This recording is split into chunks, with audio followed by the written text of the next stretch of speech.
Muy buenas tardes. Les damos la bienvenida a la sesión de hoy de nuestro curso sobre oncología para profesionales no especialistas. Nuestra primera sesión de la tarde es el tema de principios del tratamiento quirúrgico para el médico no oncólogo. Y tenemos el gusto de tener aquí con nosotros al doctor Michel Bute, quien nos dará esta clase. El doctor Bute se tituló de médico cirujano en la Universidad Austral. Su formación de especialista en cirugía general y en cirugía digestiva fue en la Universidad Católica. Luego hizo cirugía digestiva oncológica en la Fundación Arturo López Pérez. Tiene también un fellowship en investigación en cirugía oncológica y un fellowship clínico de cirugía oncológica en el Memorial Sloan Kettering Cancer Center de los Estados Unidos. Un fellowship clínico de cirugía pancreatobiliar en la Universidad de Calgary, Canadá. Él se desempeña actualmente en el Instituto Oncológico de la Fundación Arturo López Pérez. Y aunque podría contar mucho más de sus competencias, lo vamos a dejar hasta aquí porque no queremos perder un minuto más de la clase que él va a compartir con ustedes y con nosotros los que estamos desde acá también. Bienvenido, doctor Bute, y gracias por estar aquí. Muchas gracias, doctora, por la bienvenida. Buenas tardes a todos y todas. En realidad, muchas gracias por la invitación para compartir algunos conceptos que creo que son importantes para los médicos no oncólogos en relación a cáncer.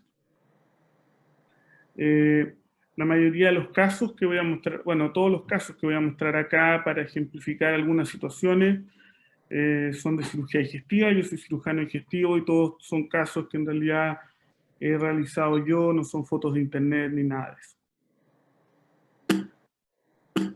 de eso. ¿Cómo muevo el...? No tengo conflicto de intereses. Bueno, yo hice una hoja de ruta en relación al tema. Primero, definir qué es la cirugía oncológica, considerar que la cirugía oncológica es parte del tratamiento de un paciente con cáncer, cuál es el impacto de esta cirugía, qué podemos saber sobre centros de cirugía oncológica y por qué es importante, formación en cirugía oncológica y el futuro de la cirugía oncológica. Bueno, como todos sabemos, el tratamiento de un paciente con cáncer es multidisciplinario. En el fondo, hay diferentes especialidades que participan en este puzzle para tratar el cáncer, y una de ellas es la cirugía. Pero también tenemos que entender que hay múltiples especialidades y que en ese contexto nosotros como cirujanos oncólogos tenemos que interactuar a diario, no solo con las personas que participan en estas áreas, sino que también tener conocimiento para poder discutir cuáles son las mejores terapias en esta área. Los pilares de un buen resultado en oncología, y sobre todo en cirugía oncológica, incluyen estas tres etapas que creo que son extremadamente importantes. La primera es tener un diagnóstico adecuado, y el diagnóstico adecuado no solo implica hoy en día la localización precisa de la lesión o del cáncer, sino que también implica un estudio anatomopatológico de calidad, de precisión, que muchas veces lleva incluso estudios no convencionales, moleculares, que cada día son más precisos y más utilizados. Después de tener el diagnóstico, es realmente importante tener una buena tipificación que corresponde a definir la localización del tumor.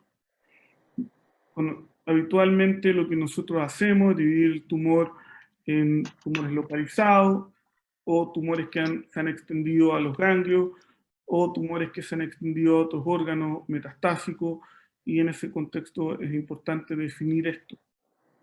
Y después de eso, uno tiene que evaluar el tratamiento. El tratamiento, como les dije, muchas veces multidisciplinario, y por lo tanto es importante definirlo en forma clara. Esta es una optimización, una pirámide de optimización, como le llamo yo, que en realidad yo siempre se las comento a los médicos que no son oncólogos. En realidad, el tratamiento del cáncer requiere de médicos oncólogos y no oncólogos. Y cuando uno llega acá arriba al tratamiento, significa que ha pasado por estas dos etapas previas. Por lo tanto, si un médico no oncólogo tiene un impacto importante en el tratamiento de los pacientes con cáncer, aunque ustedes no crean. Y es porque mientras más precoz es el diagnóstico, mientras más rápida es la derivación, mientras más se sospeche que un paciente puede tener un cáncer, entonces mejor es el tratamiento. Tumores más pequeños tienen la posibilidad de tener tratamientos más completos, mayor opción de curación, implica un menor gasto para el sistema de salud y por lo tanto todos nos beneficiamos de eso. Por lo tanto, creo que ustedes son extremadamente importantes en el momento de la primera etapa, que implica el diagnóstico. Por ejemplo, un paciente de 60 años que inicia una diabetes súbita. Ese es un signo de que el paciente puede estar desarrollando un cáncer de páncreas. En ese contexto, el diagnóstico precoz y la sospecha es extremadamente importante. Así que ustedes tienen que sentirse parte del tratamiento de los pacientes con cáncer. Por otra parte, hoy en día sabemos que la cirugía oncológica es una subespecialidad de la cirugía general. Esto ha sido establecido no solo en nuestro país, sino también en el extranjero. Yo les voy a mostrar qué implica eso. Y como toda técnica, yo sé que la cirugía por muchos es visto como algo más bien técnico, solamente vamos a operar a un paciente. La cirugía oncológica incluye una parte técnica, es la parte quirúrgica, que obviamente es importante en el tratamiento de los pacientes y marca un impacto importante en su sobrevida, porque la calidad de la cirugía se ha asociado y se ha determinado que puede tener un impacto muy importante. Pero también hay una parte importante en la cirugía oncológica que se juega fuera del pabellón. Y eso tiene que ver con conocer la historia natural de la enfermedad, con conocer qué enfermedad realmente estamos tratando, cuál es el pronóstico, qué es lo que muestra la literatura en relación a lo que va a ocurrir en los próximos años con el paciente, cómo vamos a hacer el seguimiento. El cirujano oncólogo hoy en día participa activamente en las decisiones de tratamiento, habitualmente a través de comités oncológicos, reuniones oncológicas, guías clínicas, y claramente tiene un impacto en la decisión final. El cirujano oncólogo también tiene el objetivo de participar en el desarrollo de programas de tratamiento. Yo le voy a mostrar algunos programas como ejemplo que nosotros hemos desarrollado y cuál ha sido el impacto.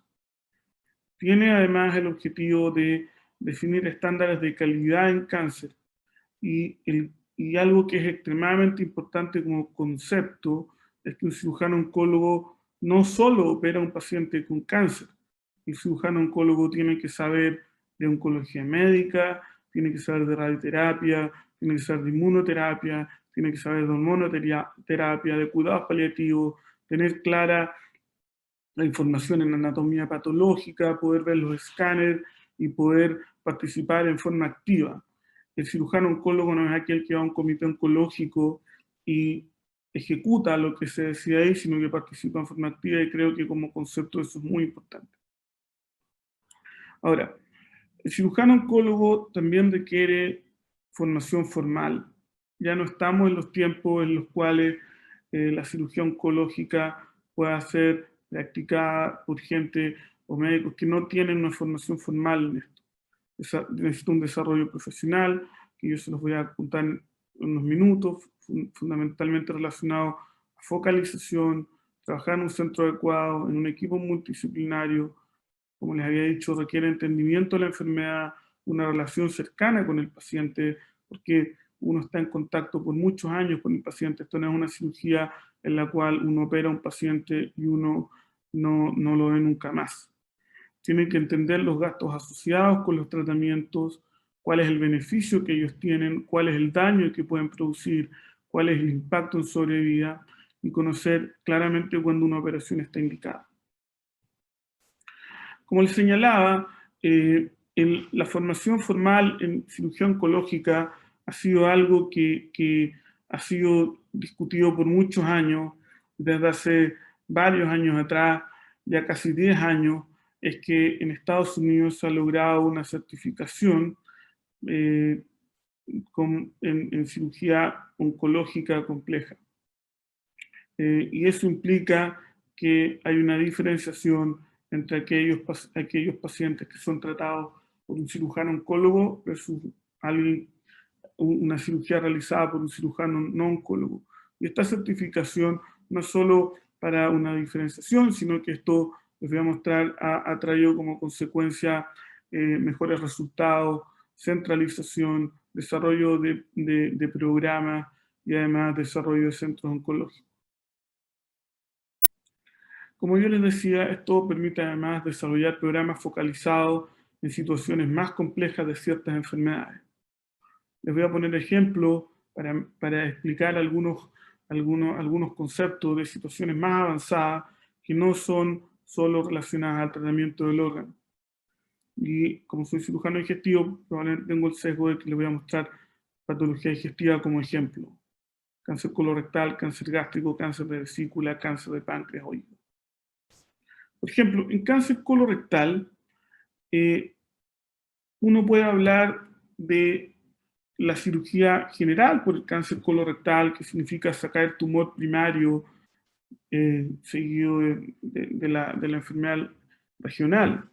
Pero hay situaciones en cáncer colorectal que requieren del desarrollo institucional y requieren de la formación oncológica formal con el objetivo de mejorar los resultados. Por ejemplo, este es un paciente con una recidiva de un cáncer colorectal. Esta es la aorta, la ilíaca, esta es la cava, este es el psoas, recidiva retroperitoneal masiva por un cáncer colorectal, y el paciente lleva 4 años en quimioterapia sin progresar localmente, sin progresar a distancia, por lo tanto demostrando que todos estos tratamientos no habían hecho efecto para eliminar la enfermedad, y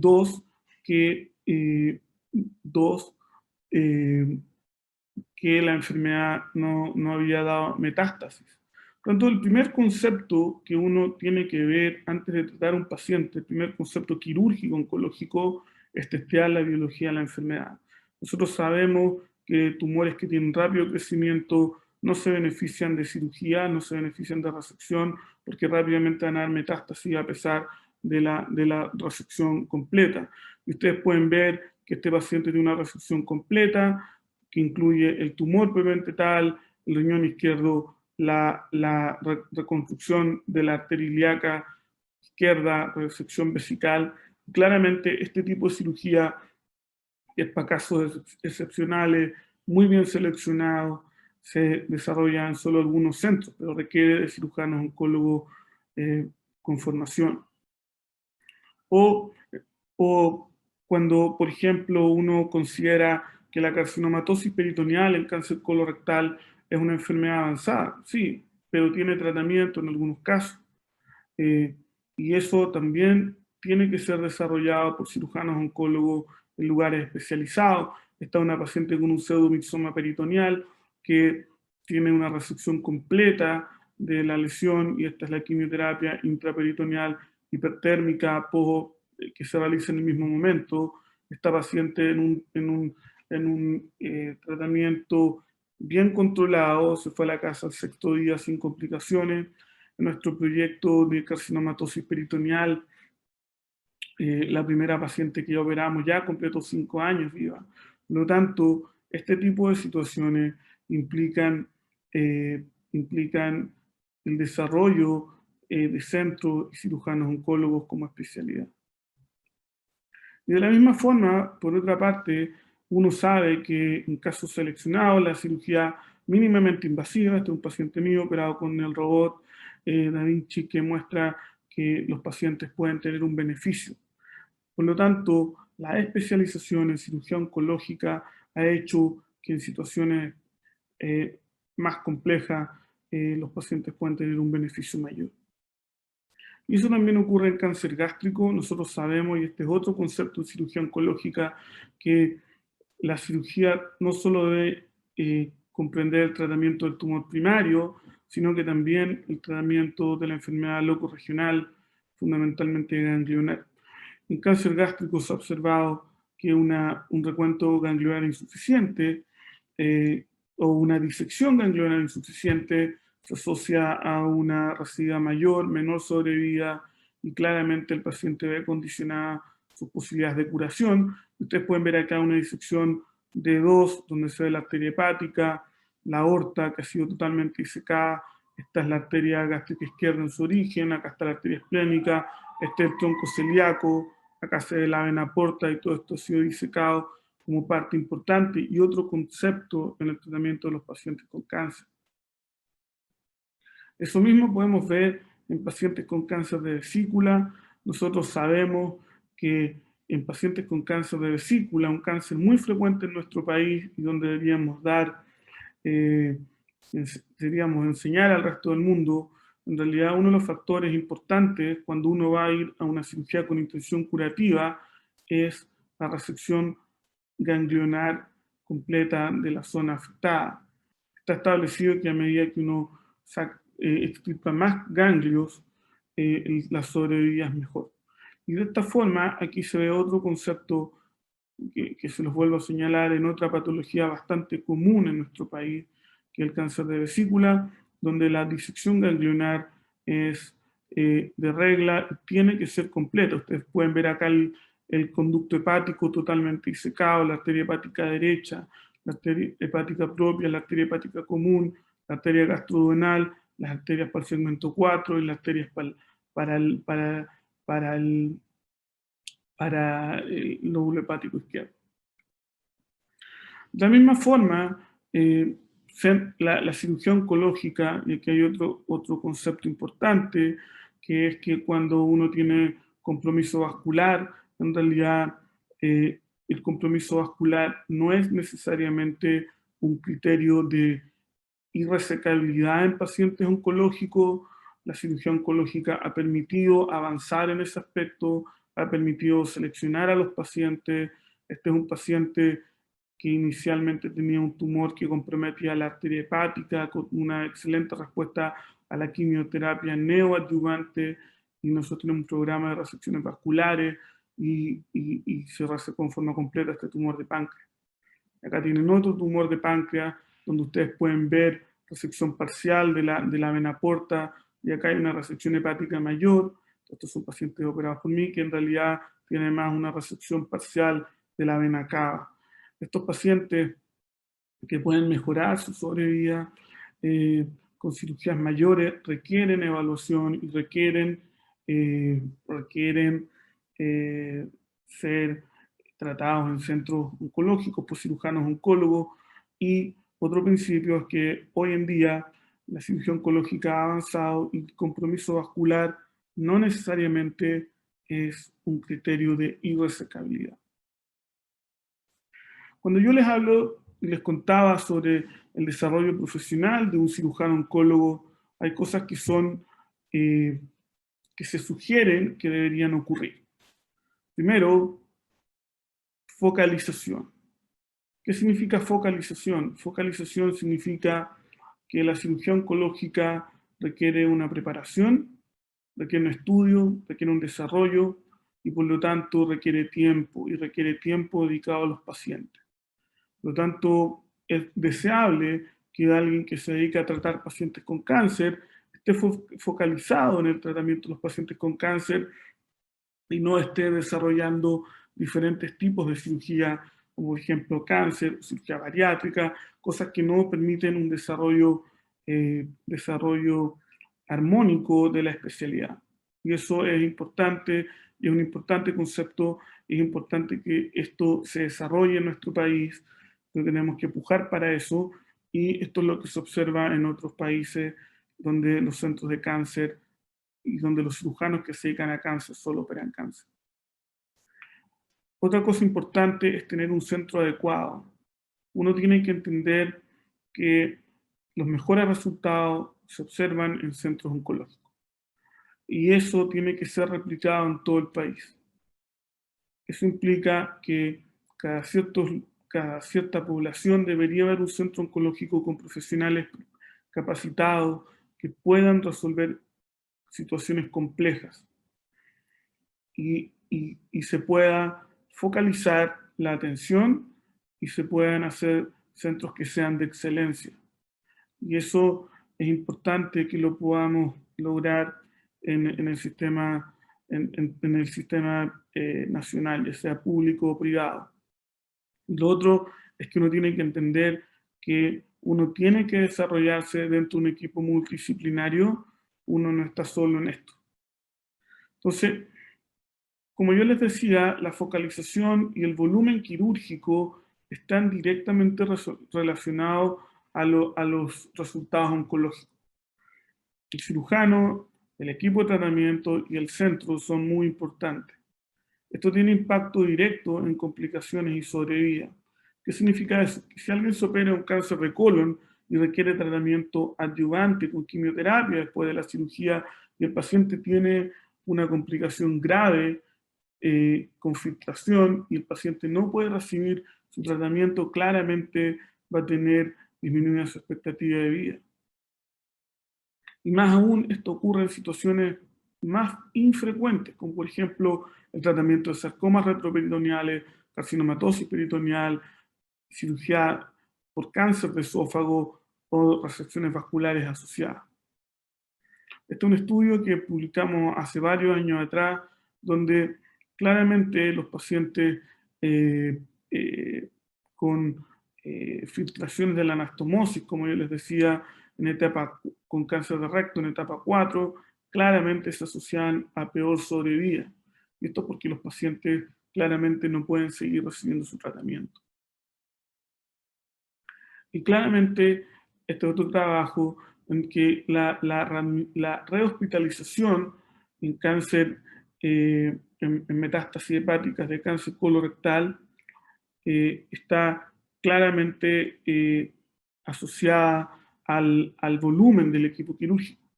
Mientras más volumen, la estandarización es mejor y por lo tanto los resultados son mejores.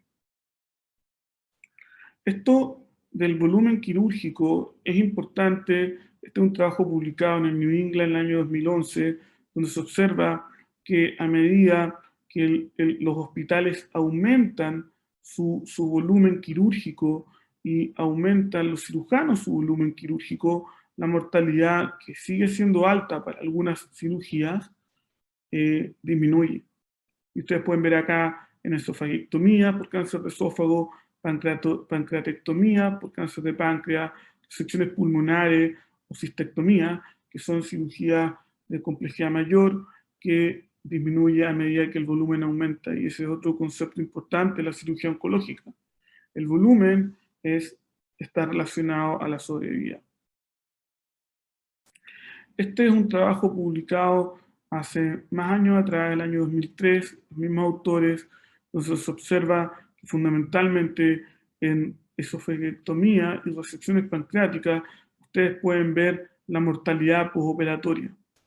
Claramente decrece a medida que aumenta el volumen anual de casos realizados por el cirujano.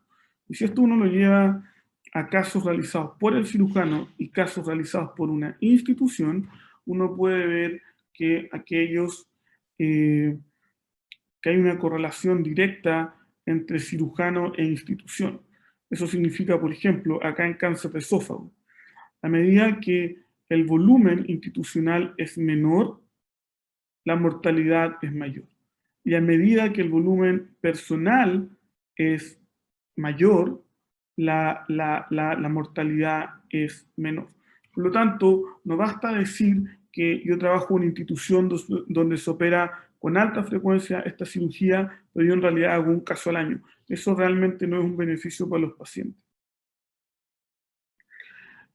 Esta situación ha traído como consecuencia el desarrollo de centros oncológicos que tiene varios beneficios. Este es el hospital del lugar donde yo me formé en Estados Unidos, este es el lugar donde yo trabajo actualmente, y la formación de centros oncológicos busca la excelencia en el tratamiento, busca que exista, que se le pueda administrar al paciente la última terapia que exista, que se estandaricen los tratamientos. Eso implica que a través de comités oncológicos, de guías clínicas, de rutas clínicas, el tratamiento es similar para todos los pacientes que se presentan con la misma patología en la misma etapa tumoral.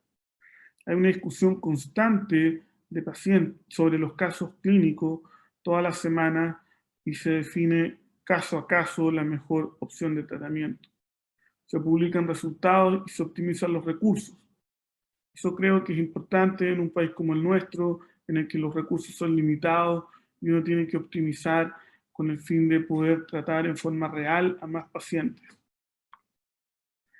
Lo otro que les señalaba es sobre el equipo multidisciplinario. El tratamiento quirúrgico es parte importante de la posibilidad de curación, pero uno tiene que entender que otras especialidades también participan en el tratamiento y uno tiene que participar junto a ellas. Por ejemplo, en pacientes con cáncer de recto es importante la relación con los médicos de radioterapia y oncología médica, porque la mayoría de los pacientes van a recibir neoadyuvancia, igual que en cáncer de esófago. De la misma forma, el cirujano debe estar en conocimiento, y esto es un concepto muy importante que todos deben conocer. El cirujano debe estar en conocimiento estrecho de otras opciones terapéuticas. Cuando uno recibe un paciente en la consulta y el paciente tiene un tumor resecable, uno tiene que pensar, bueno, pero este paciente se beneficia, o está demostrado que se beneficia de terapias preoperatorias. Y eso lo tiene que conocer el médico, sobre todo en quimioterapia, radioterapia, y también considerar el hecho de que algunos pacientes no se van a beneficiar de tratamiento y considerar los cuidados paliativos. Cuando uno habla de cirugía oncológica, creo que es muy importante la relación que uno establece con el paciente y los familiares. Habitualmente los pacientes llegan en una situación de desesperación mayor, se ha diagnosticado un cáncer y uno tiene que pensar que el paciente está mucho tiempo con uno en tratamientos, que muchas veces uno va a conocer al paciente muchos meses antes de un tratamiento, porque algunos pacientes van a tener tratamientos neoadyuvantes, y en ese sentido, la recomendación antes de un tratamiento quirúrgico es que la relación debe ser de confianza. O sea, uno tiene que, como les decía, parte mucho antes de una operación muchas veces, pero la explicación de la situación del paciente tiene que ser clara y muy explícita. Uno tiene que definir la necesidad de otros tratamientos antes de la operación, explicar qué es lo que se espera del tratamiento, eso es muy importante. Hay que definir claramente las expectativas que se entregan, explicar las posibilidades reales de curación. Hay pacientes que creen que la extirpación del tumor define una curación y eso tiene que ser súper transparente. Hay factores que no dependen solamente del tratamiento, el mayor factor es la biología de la enfermedad y cuál es la agresividad que tienen los tumores. Explicar el riesgo de complicaciones y de posible muerte asociada. Cirugías complejas pueden asociarse a mortalidad postoperatoria y eso es realmente importante de explicar, y explicar posibles desviaciones de todo tipo y no dar falsas expectativas, y uno tiene que ser extremadamente razonable. Durante el procedimiento es extremadamente importante que obviamente el procedimiento, como les expliqué antes en la foto, es que se realice con principios oncológicos. ¿Qué significa que sea con principios oncológicos? Que no solo corresponde a extirpar el tumor primario. El tumor tiene que ser extirpado con márgenes negativos, adecuados, que habitualmente son evaluados formalmente en pabellón. O sea, uno no puede someter a un paciente a una extirpación sin tener la posibilidad de biopsia rápida, porque un posible margen comprometido claramente impacta en la sobrevida de los pacientes. Eso es una cosa básica. Como les señalaba, uno debe incluir el territorio ganglionar correspondiente de forma completa. Uno tiene que estar preparado para realizar una adecuada reconstrucción cuando es necesario. Esto no solo depende de la cirugía digestiva, depende de otras especialidades, urología, por ejemplo. Uno tiene que evaluar la morbilidad y tiene que compararse a centros internacionales, y uno tiene que entender que en algunas ocasiones, si el paciente está teniendo una complicación mayor en pabellón, tiene que tomar la decisión de parar un procedimiento para no poner al paciente en riesgo. Y algo que es súper importante en cirugía oncológica, uno tiene que tener la capacidad técnica para poder cambiar el plan en pabellón.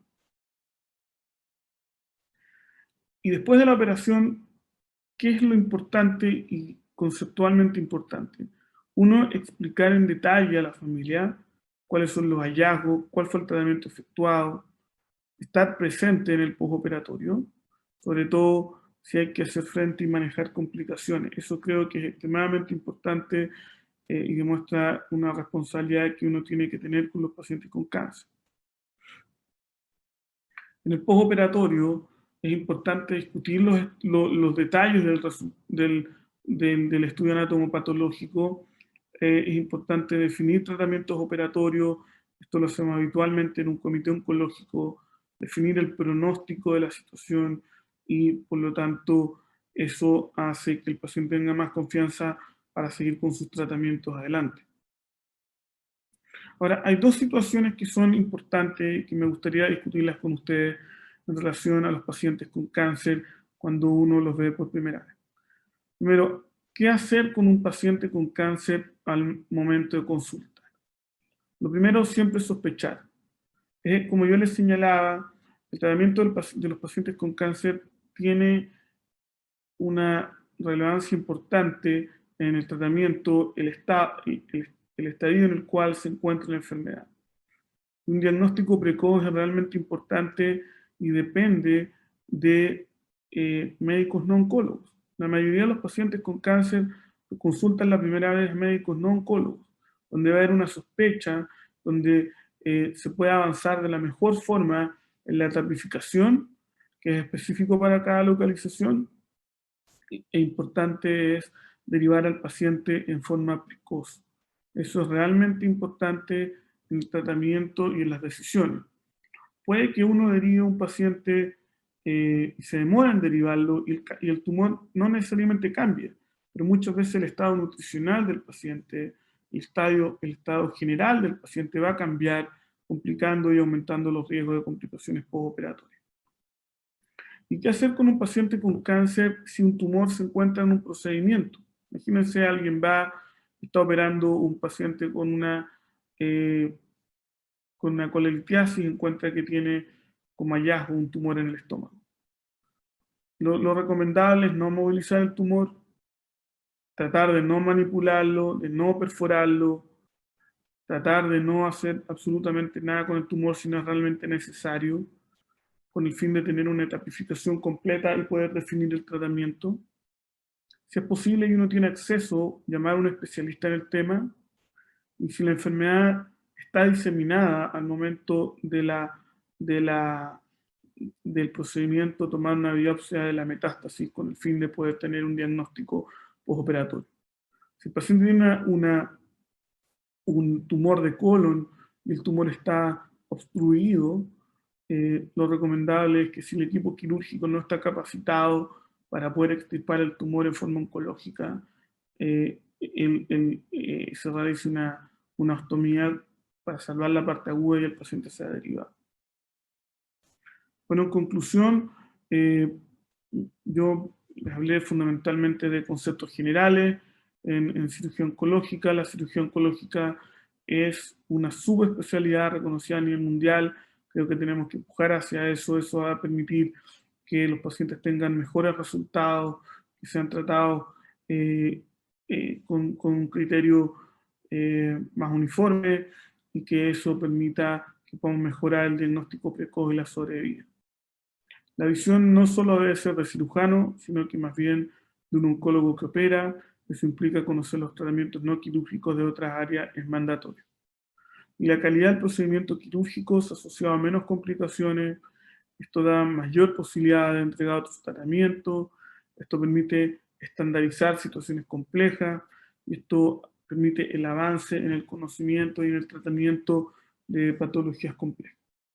Eso es todo, muchas gracias por su atención. Si tienen alguna pregunta, yo se las puedo contestar.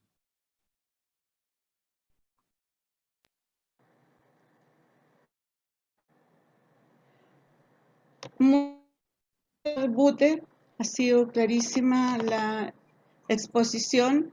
Estamos viendo si tenemos preguntas.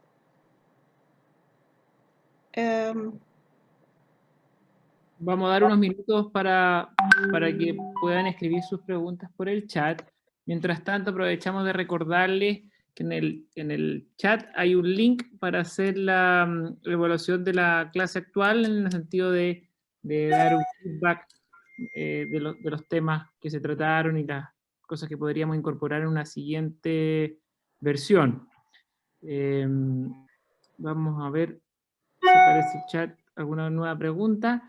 Mientras tanto, a mí me gustaría preguntarle al doctor Bute, en relación a este balance, ¿no es cierto?, entre disponibilidad del recurso humano especializado y formación, y pensando en la realidad de Chile, ¿cómo visualiza la formación de los cirujanos oncólogos que necesitamos a nivel nacional, y también su posibilidad, por ejemplo, de expansión en formación en regiones, en algunas regiones, en estos centros oncológicos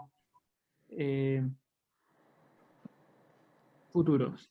Sí, muchas gracias por la pregunta, yo creo que es súper importante. Primero, yo creo que uno debe entender que no podemos tener ultra especialistas en oncología en todos los centros porque se requiere una gran formación, una gran infraestructura. Pero sí una forma de poder hacer frente a situaciones complejas es poder dividir el grado de complejidad de cada paciente y de cada situación particular.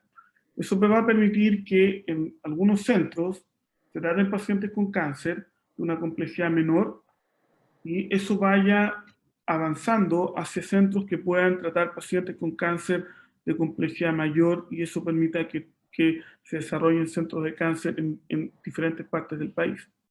En relación a la formación, creo que tenemos que ser bastante críticos en esta situación. La formación de cirujanos oncólogos es bastante limitada en nuestro país. Y eso tenemos que reconocerlo. Y tenemos que reconocer que la mayoría de las becas de cirugía oncológica en realidad están dedicadas fundamentalmente a patología como cáncer de mama, melanoma o tumores de partes blandas, por así decirlo. Pero existen pocos centros que puedan formar en patología oncológica con un volumen adecuado, médicos, para que puedan ir a otros centros. Nosotros actualmente acá en la Fundación Arturo López Pérez tenemos una beca de cirugía oncológica digestiva, hay beca de cirugía oncológica en cabeza y cuello y beca de oncológica en mama. Nuestra beca de cirugía oncológica en cirugía digestiva dura 3 años. Habitualmente tenemos 2 becados que son de nuestra institución. Tenemos varios médicos formados que han salido de nuestra institución y han ido a otros centros. Creo que es importante que eso se pueda replicar y que sea algo que pueda llenar de cirujanos oncólogos el país y los pacientes tengan mejores opciones de tratamiento. Ahora, una cosa que es súper importante es que uno tampoco se puede pasar al otro lado, sino que cuando uno está formando cirujanos oncólogos tiene que haber un volumen adecuado para que ellos se formen y si uno dice, mire, en realidad nosotros tenemos espacio para formar a 2, no podemos decir, mire, sabe que vamos a formar 5, porque eso claramente limita las opciones de aprendizaje de todo tipo. Estoy totalmente de acuerdo que nosotros tenemos que tener programas nacionales de formación de cirugía oncológica, la cirugía oncológica es claramente una subespecialidad hoy en día. Voy a leer una pregunta que llegó, que dice, ¿cuál es el número mínimo de cirugías que usted considera debe tener un centro para ser resolutor de cirugías oncológicas? Bueno, Una pregunta grandota. sí, no, está súper bien, yo creo que es súper importante. En cirugía oncológica, el volumen se ha ido dividiendo de acuerdo al órgano, ¿ya? Y obviamente mientras más volumen, mejor. Por ejemplo, en algunas patologías que son bastante frecuentes en nuestro país, como cáncer gástrico. Hay estudios que dicen que uno debería realizar pero todo esto son más números que volumen. Eh,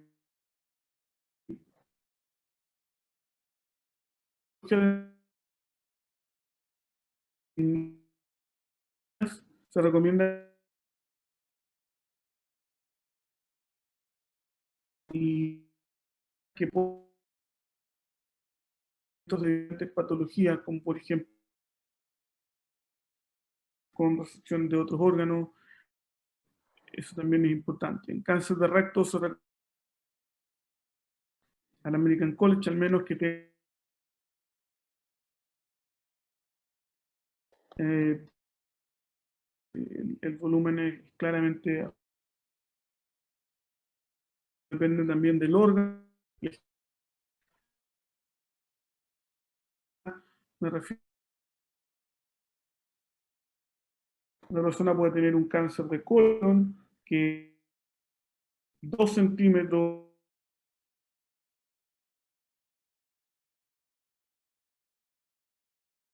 con un mismo diagnóstico. Por lo tanto, claramente no solo importa el diagnóstico, sino también importa la tipificación y extensión como para poder definir un volumen adecuado. Gracias, doctor. ¿Tomás? No tenemos en este momento otras preguntas que vengan saliendo del chat, así que los que tengan una pregunta aprovechen de escribirla ahora. También les recuerdo que vamos a evaluar por el link. Al parecer hay un pequeño problema que estamos resolviendo en este momento del link, pero va a quedar ahí, así que lo pueden llenar a continuación.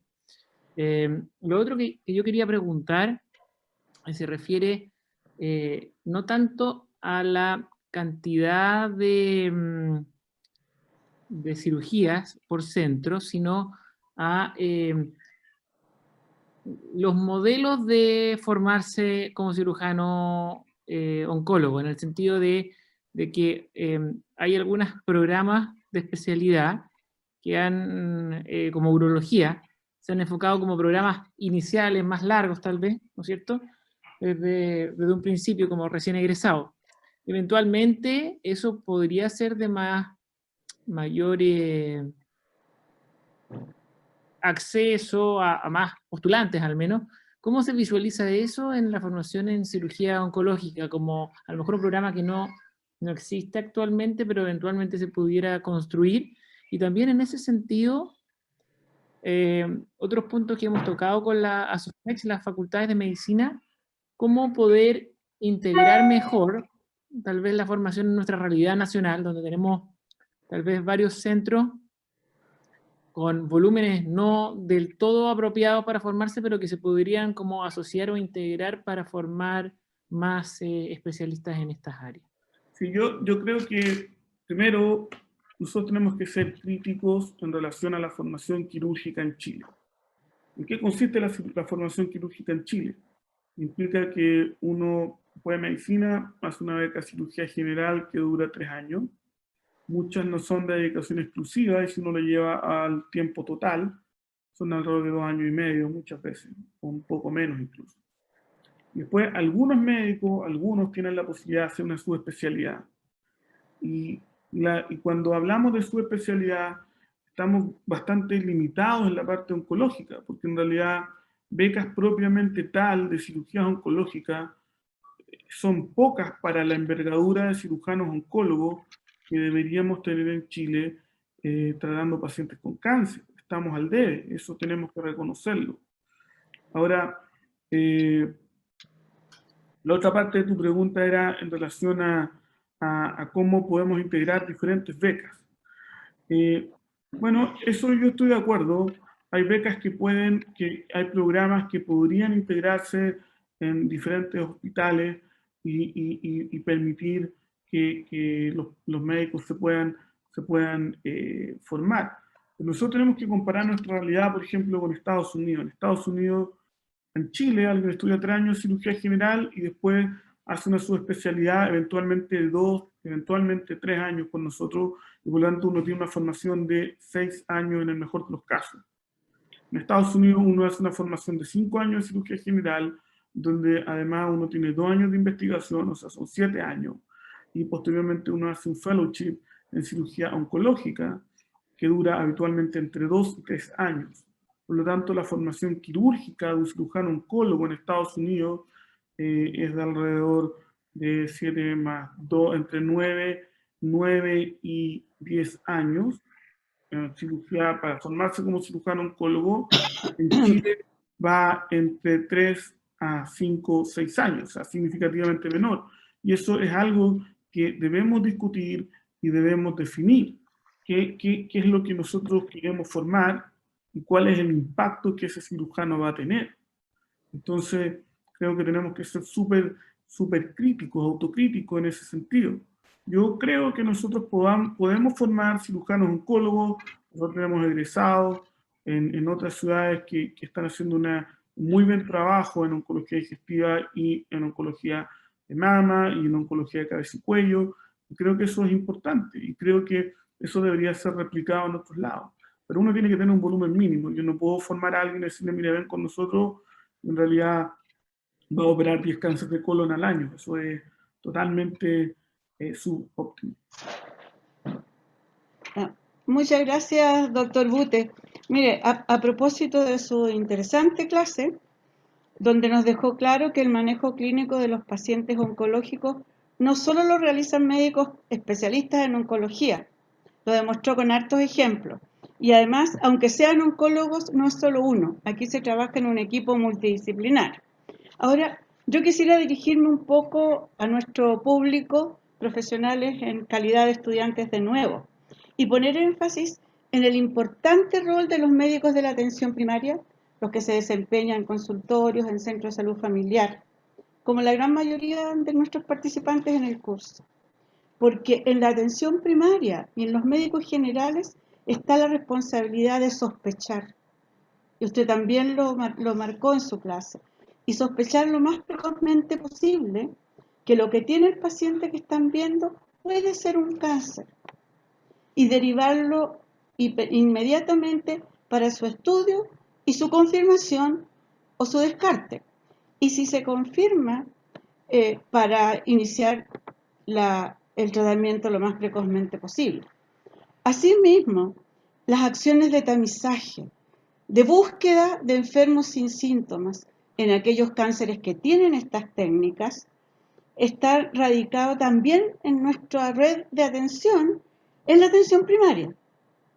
Todo lo anterior es tan importante y es tan importante que lo realicen los médicos generales, porque el pronóstico de los pacientes en términos de curación, de sobrevida, de calidad de vida, depende en gran manera de la precocidad del diagnóstico y el inicio oportuno del tratamiento, con esta gran vertiente que es la cirugía que usted nos ha mostrado hoy, además de las otras 3 básicas técnicas de terapia que ya vamos a ir viendo a lo largo del curso. Entonces yo les quería dejar ese mensaje a los médicos que están en la atención primaria.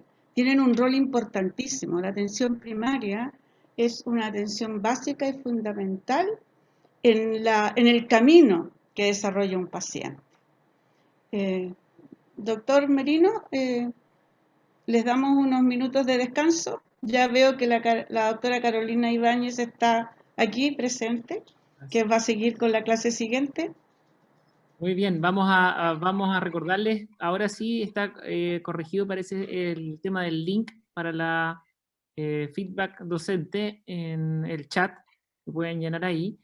Vamos a dar 5 minutos para un descanso, un café, y volvemos con la doctora Ibáñez, que nos va a dar una extraordinaria clase sobre el rol del oncólogo médico en esta gran tarea.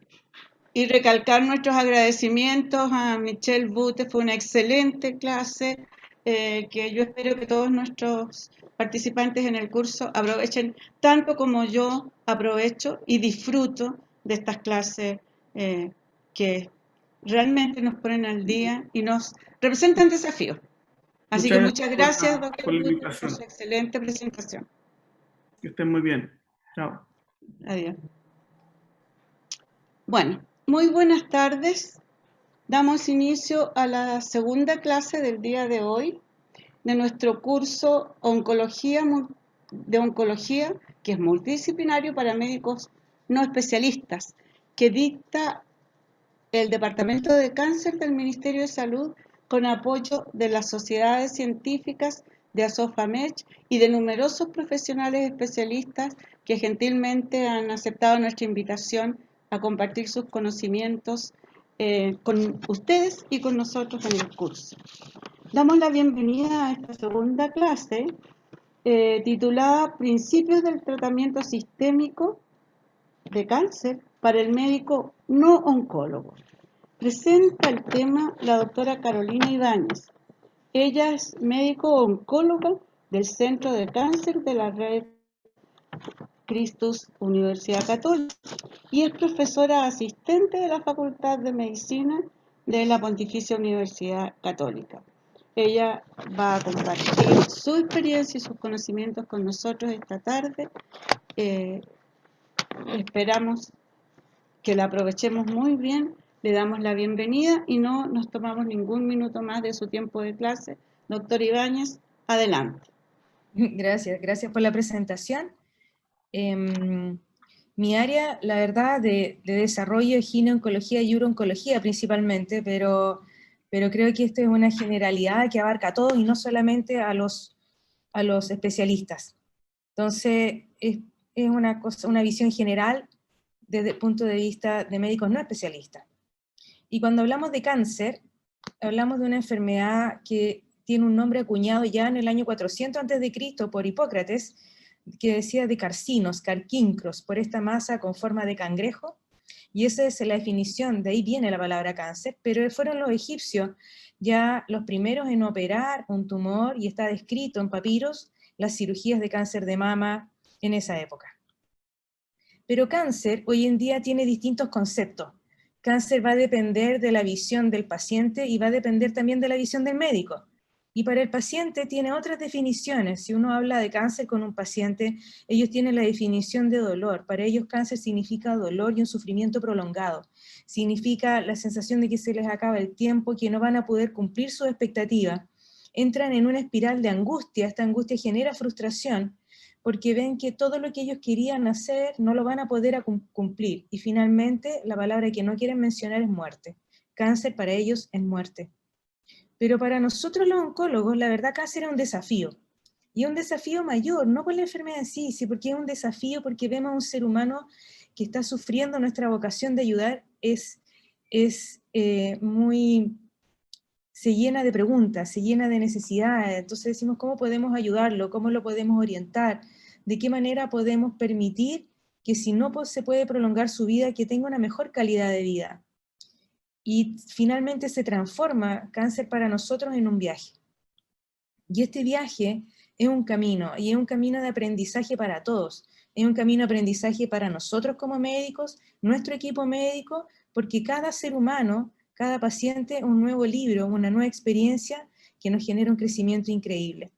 Y para los pacientes es un viaje que lo recorre con su familia, con su entorno, con sus amistades. Entonces nosotros en este viaje tratamos de ponernos en sus zapatos para emprender un camino juntos, lo más cercano a la realidad. Pero este camino yo lo defino como 3 preguntas. El inicio de este camino depende de estas 3 preguntas para mí. Uno, son preguntas sencillas, es como, ¿qué le pasó? ¿Desde cuándo que está así?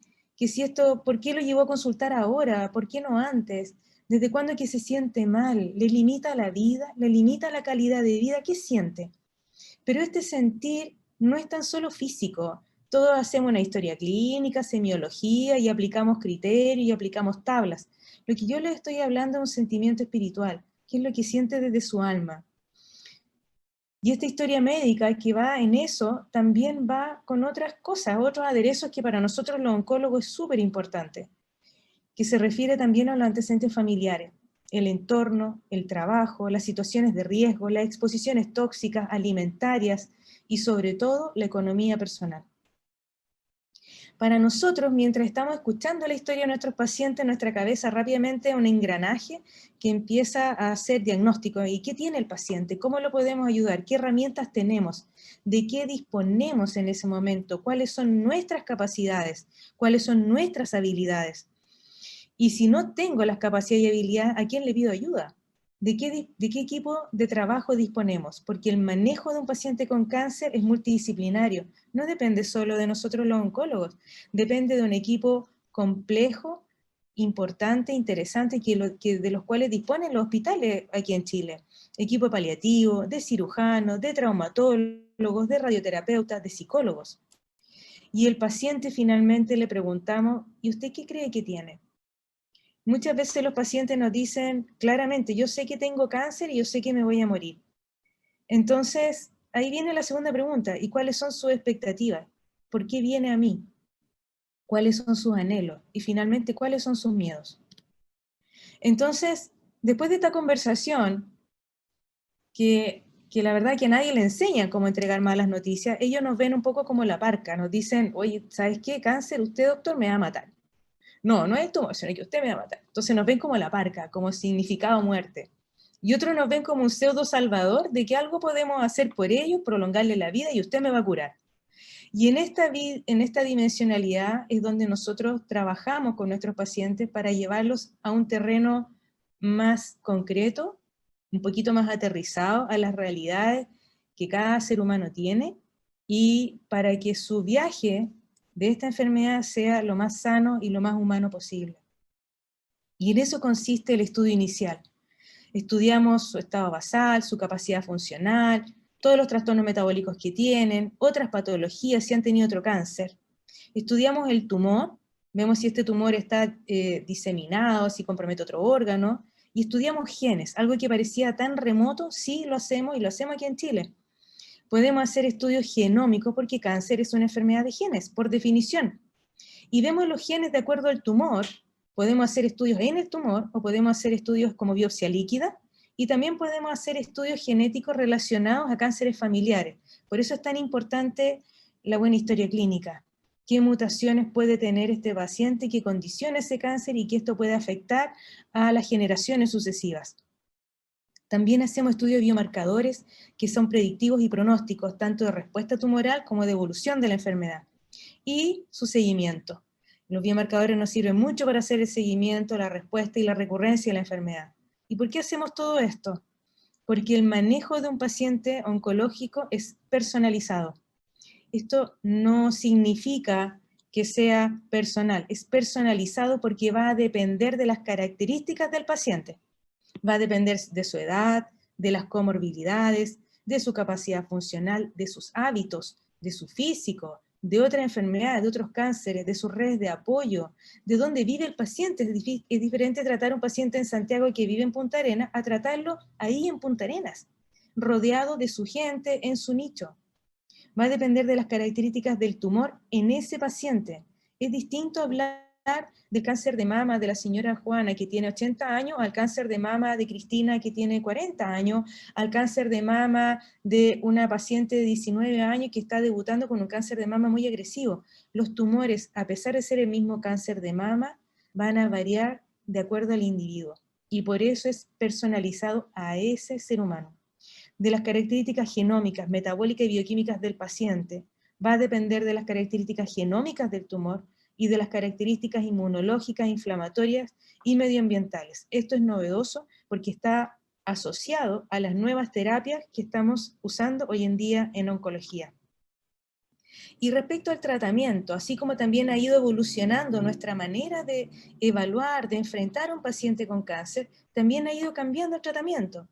Inicialmente teníamos las quimioterapias. La primera quimioterapia, que viene de 1900, el doctor Paul Ehrlich, premio Nobel de Medicina. De él heredamos dos cosas re importantes. De él heredamos la primera quimioterapia como agente químico para tratar una enfermedad. Y ese es el Salvarsan, que es para tratar la sífilis. Por eso es un químico. Y sus mayores contribuciones fueron modelos en ratas y el concepto de bala mágica. Bala mágica significa tratar una célula, un tumor específico, sin comprometer otros órganos, otras células, otras áreas de ese ser humano. Sin embargo, era un poco pesimista el doctor, porque en su puerta arriba decía, ustedes tienen que eliminar toda esperanza si quieren venir para acá. Pero yo creo que no es la situación que tenemos hoy en día para nuestros pacientes oncológicos. Eso ha cambiado radicalmente. Vamos un poco a la historia. ¿De dónde vienen los químicos? Nosotros partimos un poco duro, porque fue a raíz de la Segunda Guerra Mundial y un accidente que ocurrió en la isla de Bari, donde mucha gente se vio expuesta al gas mostaza. Y lo que se demostró es que producía una gran inmunosupresión, una gran inmunodepresión, y la gente se moría de eso, con ampollas, bulas, infecciones pulmonares. ¿Por qué? Porque no tenían una médula ósea que fuera posible de poder rescatarlos de todos los trastornos asociados. Entonces esta historia continúa en el año 42 con el doctor Goodman y Gilman, que empiezan a tratar y de ver si esta gas mostaza o esta mostaza nitrogenada pudiera tener otra utilidad que no fuera a matar a un ser humano en una guerra. Y ellos miraron esto como una posibilidad de tratar enfermedades neoplásicas y usaron la primera vez el gas mostaza nitrogenada para tratar linfoma en el año 42. Y de ahí se inicia la carrera armamentística, por así decirlo, de oncología. Se creó el Programa Nacional de Estudio de Cáncer en el 55, después la FDA aprobó la primera droga como la ciclofosfamida en el año 59, que seguimos usando hasta hoy en día. Se trataron los primeros tumores con curación con linfoma, el doctor De Vita, que es el libro famoso que nosotros hemos usado en oncología, con la curación del linfoma con poliquimioterapia. Entonces, primero era tratar los tumores con harta quimioterapia, y ese concepto del cáncer, cuando ya estaba instalado, era un concepto más bien paliativo. Pero los conceptos fueron cambiando en la década del 70, con las cirugías de cáncer de mama sobre todo. Entonces dijimos, ¿sabes qué? ¿Y por qué no mejor tratamos al paciente que ya fue operado de un cáncer y tratamos de evitar de que ese cáncer vuelva? Y ahí nace el concepto de la adyuvancia, con los primeros protocolos de quimioterapia de CMF en cáncer de mama, el esquema Bonadona que le llamamos nosotros, y ese esquema sigue siendo muy útil hoy en día. Y en esta época, entre el 70, 65, 70, se descubren los taxanos, drogas muy usadas, de muy alta potencia en algunos tumores, que fueron recién dieron su venia por la FDA en la década del 80, se demoraron casi 10, 20 años. Yo les puse esta flecha acá para demostrar que entre el 42 y el 92 avanzamos solamente en drogas químicas bastante tóxicas, un poquito mejor más selectivas, un poquito menos tóxicas si las comparamos con las mostazas nitrogenadas. Pero en la época del 2000 cambia el paradigma, y nosotros, yo me acuerdo cuando estudié oncología, hablábamos de la era post-Gleevec y la era pre-Gleevec. ¿Y por qué? Porque, bueno, aquí está la clasificación de los agentes citotóxicos, y esta es la administración de la quimioterapia. Voy a volver a esto 2 minutos después. ¿Por qué llamamos era pre-Gleevec y era post-Gleevec? Porque en la década del año 2000, en el 2000, apareció el proyecto Genoma Humano. Y el proyecto Genoma Humano nos cambió el paradigma para ver y para orientarnos en una enfermedad tumoral. Y ahí nos dimos cuenta, y claramente ya estábamos muy convencidos, de que el cáncer es una enfermedad de genes. Si volvemos atrás con nuestras quimioterapias, las quimioterapias terminamos clasificándolas de esta manera. Son agentes que actúan sobre el DNA, pueden actuar sobre la célula en distintas etapas de la duplicación, y los clasificamos como con familias. las familias de los alquilantes, los antimetabolitos, los antibióticos, inhibidores de la topoisomerasa, alcaloides naturales y la hormonoterapia. Uno dice, ¿por qué hormonoterapia? Claro, pacientes con cáncer de próstata son hormonodependientes y el bloqueo hormonal genera un control de la enfermedad, incluso una respuesta completa. ¿Y dónde situamos nuestras drogas? ¿Dónde las usamos? Aprendimos inicialmente que las usábamos en pacientes que tenían una altísima carga tumoral, en aquellos pacientes que debutaban metastásicos, ¿ya? Entonces, para disminuir esta carga tumoral y para que el paciente tuviera una mejor calidad de vida. Pero después nos dimos cuenta de que si nosotros bajábamos la carga tumoral con una cirugía y tratábamos de disminuir y mejorar esta cirugía, entonces le damos quimioterapia antes. Y eso se llama neoadyuvante. Y eso es para que el tumor disminuya y el cirujano pueda hacer su accionar de manera mucho más efectiva. También tenemos la quimioterapia para controlar la enfermedad, cuando ya está establecida, cuando no es posible curar. Y tenemos la quimioterapia en aquellos pacientes que se controló su enfermedad y queremos mantenerla controlada por más tiempo, o sea, una mantención. Sin embargo, la gran mayoría, dependiendo del tipo de tumor, va a recurrir o va a progresar. Y en esa progresión, nosotros vamos a plantear si le damos un tratamiento de manera precoz en la progresión, o incluso hay unos tumores que nos permiten tiempo para poder definir el mejor tratamiento en la progresión. Hay tumores que necesitamos que tengan más sintomatología para tratar, porque ahí es cuando realmente tienen algún tipo de utilidad. Y esto ha cambiado la sobrevida en la era cáncer de quimioterapia. Si ustedes se fijan en las curvas, todas las curvas demuestran que hay un aumento claramente en la supervivencia 5 años de una serie de tumores, desde la década del 70 al 2000. Y eso se ve tanto en mujeres como en hombres. ¿Ya? Hay algunos que tienen cambios mucho más radicales que otros, pero la gran mayoría, incluso páncreas, que se ve aquí tan tremendo, tan malo, sí ha mejorado con las terapias target. Así que se nos vino en la época en el año 2000 el cambio con esta perspectiva genómica. Y esta perspectiva genómica nos ayudó a pensar de una manera como lo hacía el doctor Ehrlich con una bala mágica. Tratar de establecer una terapia target, algo que defina una llave para una cerradura específica. Y yo les llamo terapia target y anticuerpos monoclonales, y es porque a pesar de que fueron ya generados en el año 84, esta visión de terapia target o pseudoterapia target o modificar la inmunidad de esta manera se vio en el año 1908 con el bacilo de Coley, ¿ya? Que este es un doctor que trataba los sarcomas con infecciones virales, ¿ya? Porque él pensaba que nuestro sistema inmunitario, estimulándolo, pudiera tratar una patología oncológica.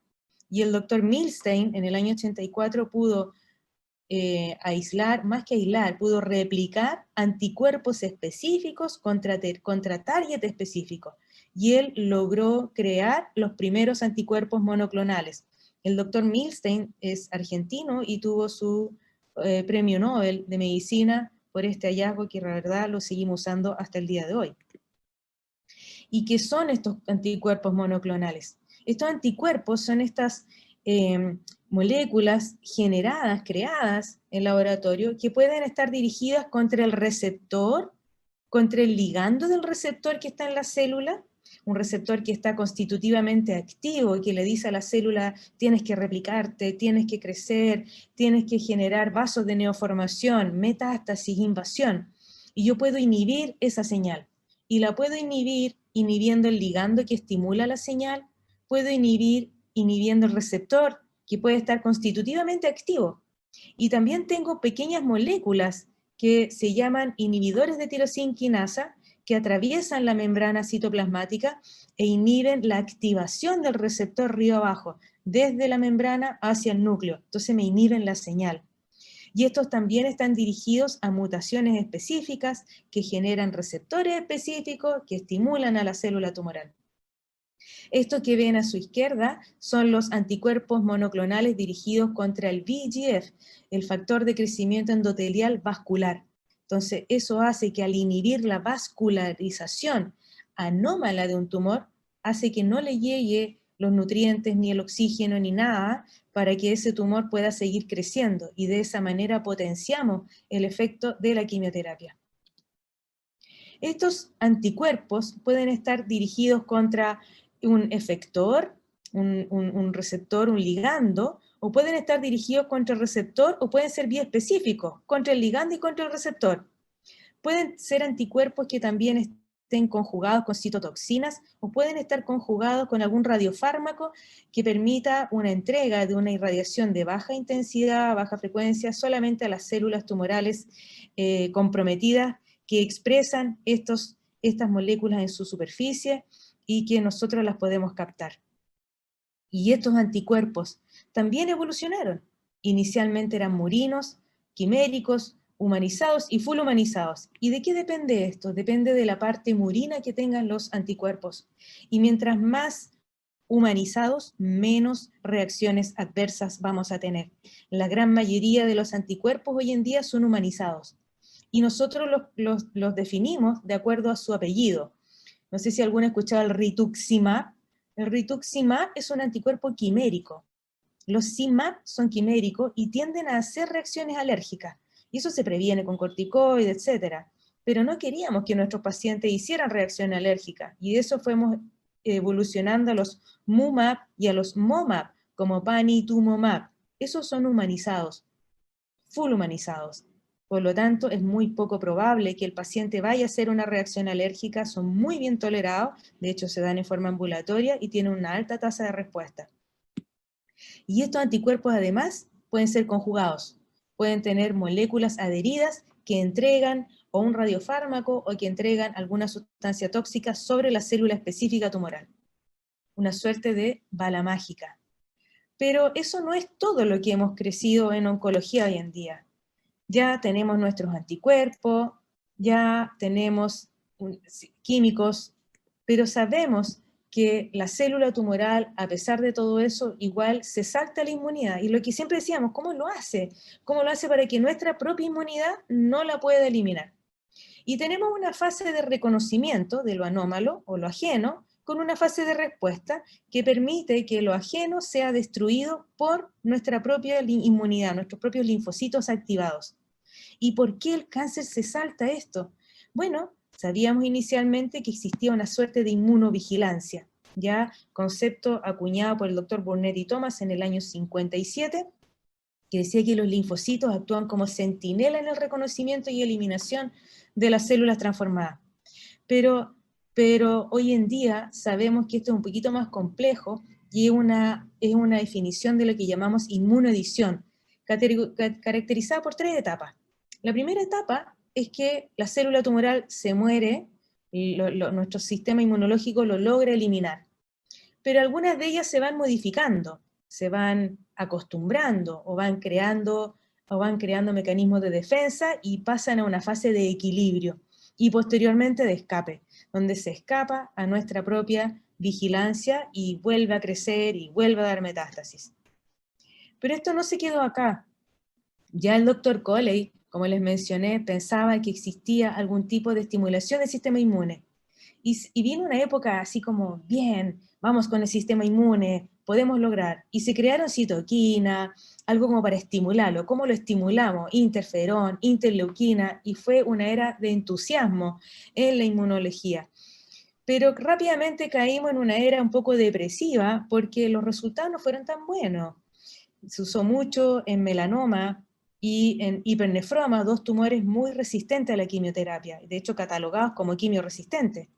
Y el interferón y la interleuquina, que inicialmente nos dieron algunos resultados interesantes, cayeron en descrédito porque eran bien tóxicos y además no permitían un beneficio que fuera más allá de los 3 meses mediana de sobrevida. O sea, los pacientes vivían 11 meses, 9 meses, y hacíamos de todo y no pasaba nada. Entonces producía mucha desilusión. Sin embargo, hubo varios, la verdad, varios doctores empeñosos que no soltaron la toalla, y aquí hay que mencionar a 2, el doctor Honjo en Japón y el doctor Allison en Estados Unidos, que cada uno investigó moléculas que de alguna manera podían permitir que el tumor se saltara a la inmunovigilancia. Y el doctor Honjo describió el PD1 y y el doctor Allison el CTLA4. Y ambos, con su descubrimiento, ganaron el Premio Nobel de Medicina, porque esto claramente cambió el paradigma nuevamente del manejo de un paciente oncológico, permitiendo que el tumor fuera visible a nuestro sistema inmunológico, y es como soltar el freno, y nuestro sistema inmunológico lo puede captar, es como quitarle la capa de Harry Potter de invisibilidad y permitir que sea visto, y que sea, por otro lado, tratado. Y aquí vemos un ejemplo de esto, y esto fue lo que todo el mundo quedó de una pieza. Este es una paciente, este es un artículo publicado en el New England 2015, vemos una paciente con un tremendo tumor submamario, melanoma. Nosotros cuando veíamos esto, la verdad, solo suspirábamos y pensábamos cómo vamos a paliar, porque curar esto, imposible. El cirujano iba a tratar de operar, pero les aseguro que la recurrencia era inmediata, rápida, en días. Y nosotros vemos que este tumor, que se ve acá en la zona submamaria, aparece acá en el corte sagital del escáner, con una progresión hasta la zona torácica, toca las vértebras. Si ustedes se fijan acá, después de 3 semanas de un tratamiento de combinación de inmunoterapia, vemos esta tremenda respuesta tumoral que dejó a los 45.000 asistentes del Congreso Mundial de Oncología con la boca abierta. Nunca habíamos visto algo así. En un tumor con estas características, de esta agresividad, habíamos visto este tipo de respuesta. Así que la inmunoterapia llegó para quedarse. La clasificamos en activa y pasiva, y en específica, no específica. Y este tipo de inmunoterapia que yo les estoy mencionando ahora es lo que nosotros llamamos inhibidores de los checkpoints. Y de hecho, hoy en día tenemos a lo menos 10 o 12 ya aprobadas, de las cuales por lo menos 5 o 6 ya están en Chile y que estamos usando actualmente en múltiples tumores. Cáncer de pulmón, cáncer de mama, en cáncer de riñón, en melanoma. Yo antiguamente siempre planteaba que un paciente oncológico con un cáncer de riñón metastásico proyectábamos 11 meses, 9 meses. En el año 2006 solamente teníamos interferón interleuquina. Para el 2016, en 10 años, ya teníamos 10 nuevas terapias, que cambiaron esos 11 meses a 24 meses. Y hoy en día tenemos 18 nuevas terapias que cambiaron esos 24 meses a años. Nosotros nos proyectamos en años, y los pacientes hacen una vida extraordinariamente buena. Así que, ¿cómo podemos tratar a nuestros pacientes? Nosotros tenemos varias alternativas. Tenemos quimioterápicos, tenemos terapias target, tenemos anticuerpos monoclonales y tenemos inmunoterapia. ¿Y cómo la usamos? Y aquí es súper importante. No hay que perder de vista los objetivos, las expectativas. Y yo la divido en dos. Tengo 2 paraguas. El tratamiento está bajo el paraguas con intención curativa, donde yo quiero que el paciente se cure de su cáncer y viva todo lo que quiera vivir y se muera de viejito y no de su cáncer, donde quiero la máxima respuesta tumoral y ausencia absoluta de cualquier enfermedad tumoral. Y también tenemos el paraguas paliativo.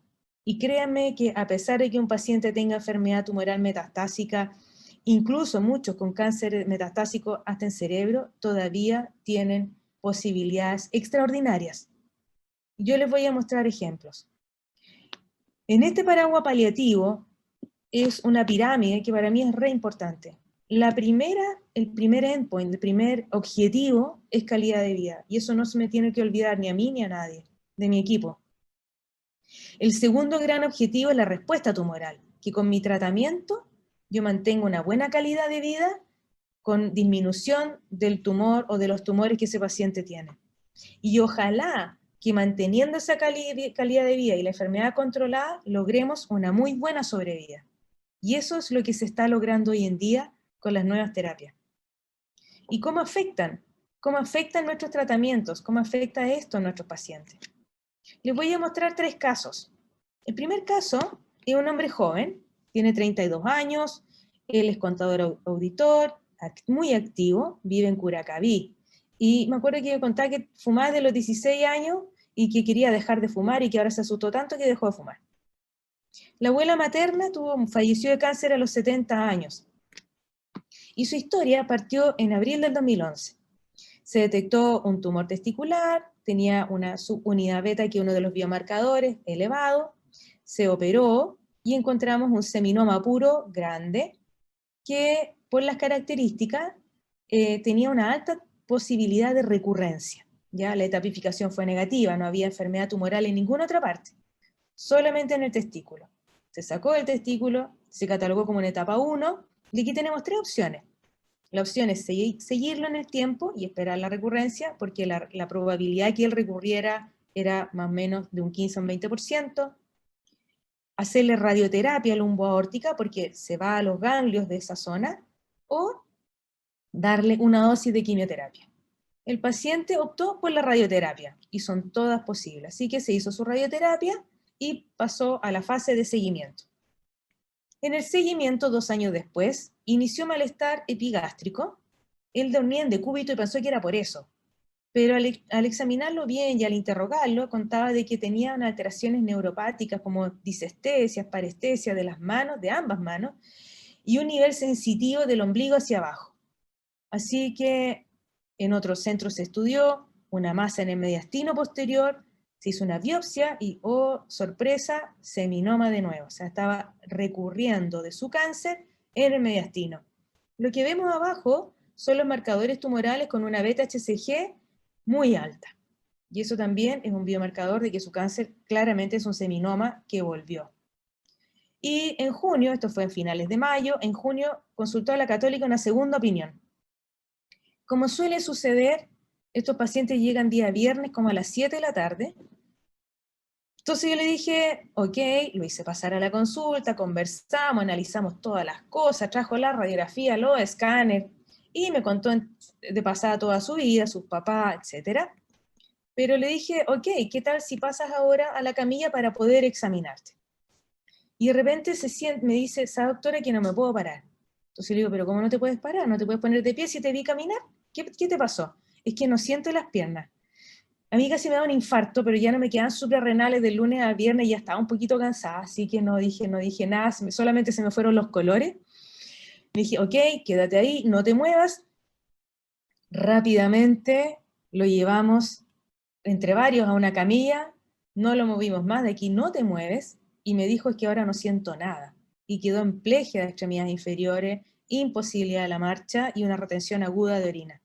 Si ustedes se fijan acá, tiene una masa en el mediastino, una masa mediastínica que está, aquí no se ve bien, pero estaba comprometiendo la vértebra, y aquí se ve la zona de punción que le hicieron, que dio un seminoma. ¿Ya?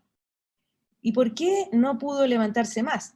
En esta resonancia que vemos comprometiendo aquí la vértebra, vemos que la médula ósea tiene un stop. O sea, teníamos un síndrome de compresión medular, una de las clásicas urgencias oncológicas que son de medicina interna por lo demás.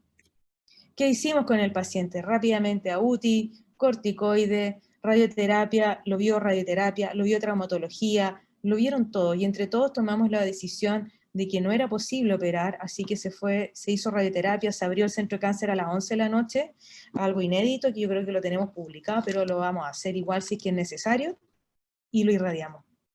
Se inició su radioterapia y partimos quimioterapia, hizo una respuesta completa, desapareció el tumor, pero quedó con hemiplegia.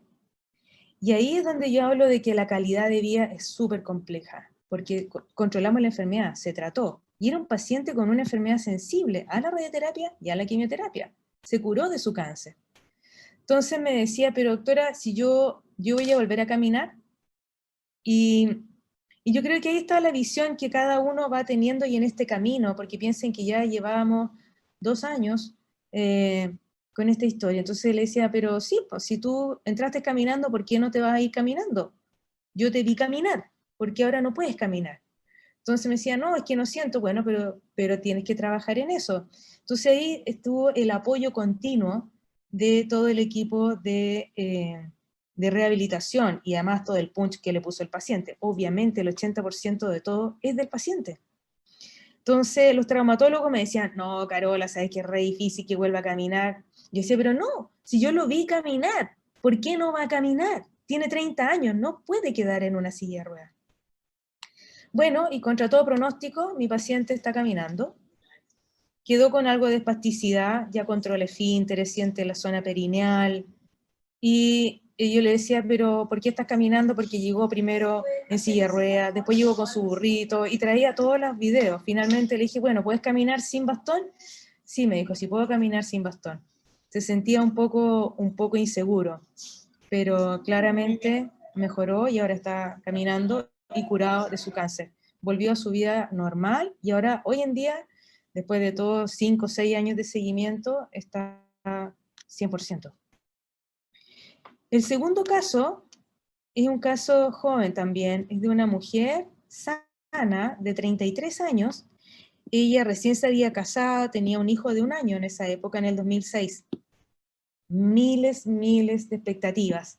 Se había mudado recién al norte, estaban empezando una vida distinta, el marido tenía un nuevo trabajo, y partió con una historia muy sencilla, porque era bronquitis, y decía, no, que tenía bronquitis repetición, tos, disnea y fiebre. La radiografía mostró una opacidad en el lóbulo inferior, pensando todos que era una neumonía, así que lo hospitalizaron como neumonía. Sin embargo, el escáner demostró que esta neumonía era una neumonía más bien atípica. Así que le pedimos a los broncopulmonares que le hicieran una fibrobroncoscopía. Esta es la imagen de su escáner. Si ustedes se fijan, tiene una neumonía con un broncograma aéreo, pero es una neumonía lobar que compromete la cisura, muy densa, con ganglios peribronquiales. No nos queda tan claro que fuera la neumonía típica de una mujer de 30 años sana. Así que se le hizo la fibrobroncoscopía, el cepillado y biopsia, y resultó ser un adenocarcinoma de células no pequeñas de pulmón. Todo el resto de la tipificación fue negativa. No tenía compromiso de otro órgano, no había compromiso del sistema nervioso central ni óseo, pero lamentablemente no se podía operar porque el tumor comprometía la cisura. Así que el cirujano en esa oportunidad, estamos hablando del año 2006, me decía, mira, sabes que no la podemos operar porque compromete la cisura, ¿por qué no le das quimioterapia y la reevaluamos? En esa época teníamos estas drogas, Taxol y carboplatino, que yo les mencioné, muy activas frente a cáncer de pulmón, y le dimos sus quimioterapias, mejoró, se pasó la fiebre, se pasó la disnea, la tos, mejoró su capacidad funcional, y radiológicamente también hubo una respuesta parcial, ¿ya? El cirujano decidió llevarla a pabellón a ver si logramos intención curativa, pero solamente logramos tomar una mejor biopsia, y si ustedes se fijan en el escáner, tiene un nódulo a este nivel, y después nos encontramos con que tenía pleura comprometida, ganglios mediastínicos comprometidos, era mucho más de lo que estábamos viendo en las imágenes. Así que quedó catalogada ya como un carcinoma bronquioalveolar, las características por ser mujer, nunca fumadora, orientaban a ese tipo histológico. Y después de la quimioterapia, la paciente progresó su enfermedad. Terminó su quimio, pasaron algunos meses, y volvió a progresar, y estamos en mayo del 2007. Y en esa época nosotros ya teníamos la disponibilidad de buscar algunos biomarcadores genómicos en el tumor.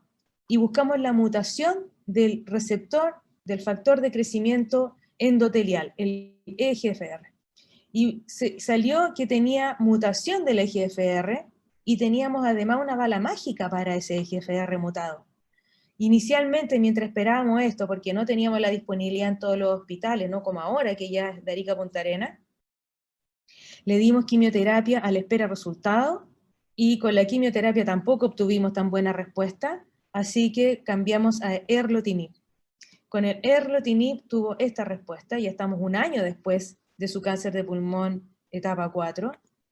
Ella es la paciente, hizo una respuesta completa, se fue, su hijo creció, llegó a los 5 años de vida, finalmente, bueno, volvió a aparecer el cáncer, era un cáncer incurable. Antes nosotros no pensábamos que un cáncer de pulmón etapa 4 viviera 5 años extraordinariamente bien.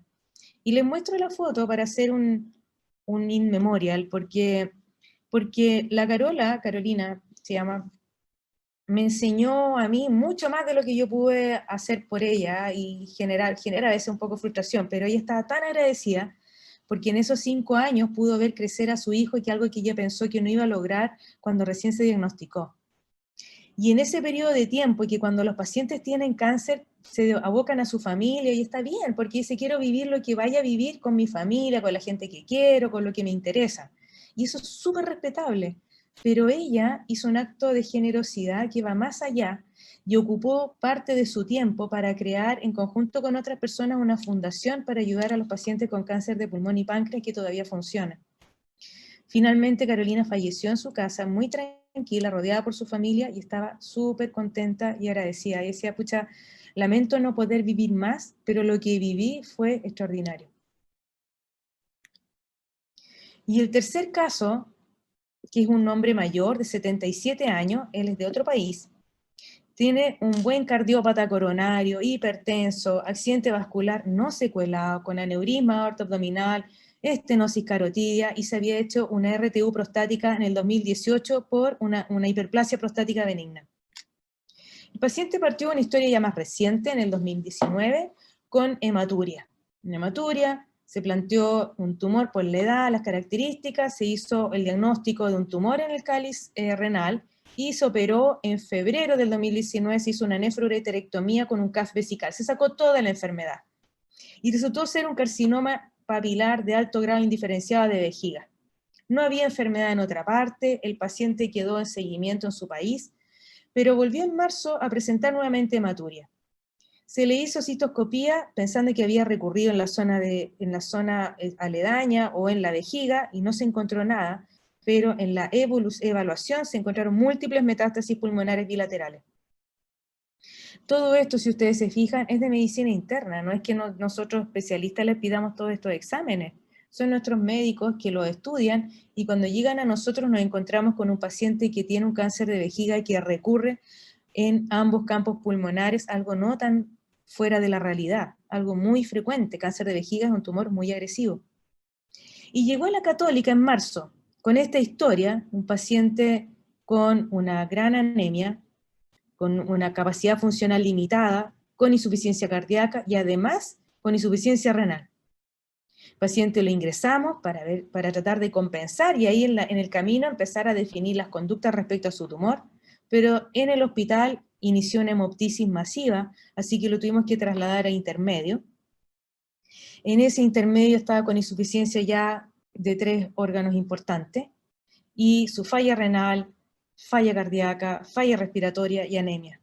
Esta es la citoscopía que mostraba un área inflamada, que se tomó biopsia, pero la verdad solo se encontró cicatriz. Y si nosotros vemos este escáner con un velamiento completo de un hemitórax por derrame y por atelectasia, y con estos nódulos en el lóbulo en el pulmón contralateral.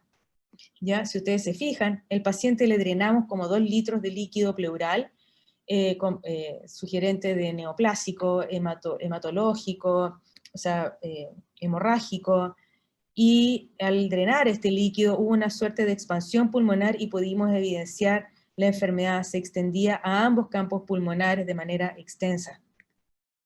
¿Ya? Le pedimos a radioterapia que por favor evaluara esta situación, y los radioterapeutas dijeron, ¿sabes qué? Nosotros podemos tratar la metástasis pulmonar que está condicionando la hemoptisis. Y así fue. En una sola sesión se irradió, el paciente dejó de tener esta hemoptisis, fue impecable, le drenamos líquido, mejoró su capacidad funcional, lo trasladamos a sala, mejoró la función renal también en la medida que lo íbamos hidratando, y mejoraba su capacidad cardiovascular también, porque el corazón ya no estaba tan comprimido ni tan exigido. Pero teníamos el tema de que, ¿qué vamos a hacer? Porque toda esta catástrofe que se está controlando viene derivada de un cáncer que no está siendo controlado. Y aquí teníamos el gran problema de que quimioterapia, si bien es cierto, produce una alta tasa de respuesta en cáncer de vejiga metastásico, va a ser lo suficientemente tóxico, va a ser muy tóxico para un paciente con estas características, y en ese caso está contraindicado. Entonces, quimioterapia, que pudiera ser la mejor opción, no se podía dar por las características del paciente. Así que teníamos cuidados paliativos, y fuimos cuidados paliativos. Pero teníamos otras herramientas, y hoy en día disponemos de más herramientas. Así que tuvimos una reunión familiar extensa, donde hacemos partícipe a la familia de todo lo que estamos haciendo y cuáles son nuestras ideas, nuestros planteamientos, aclaramos las dudas. y se hace el acompañamiento, y le preguntamos qué opciones, qué querían ellos, cuáles eran sus expectativas, qué buscaban, sabiendo que es un cáncer incurable, y que la expectativa de un cáncer con estas características era de algunos meses. Entonces, ellos me pidieron, por favor, que buscara alternativas, porque ellos necesitaban volver a su país, porque el paciente tenía algunas cosas personales que finiquitar y no podía hacerlas desde acá. Que si era posible intentarlo.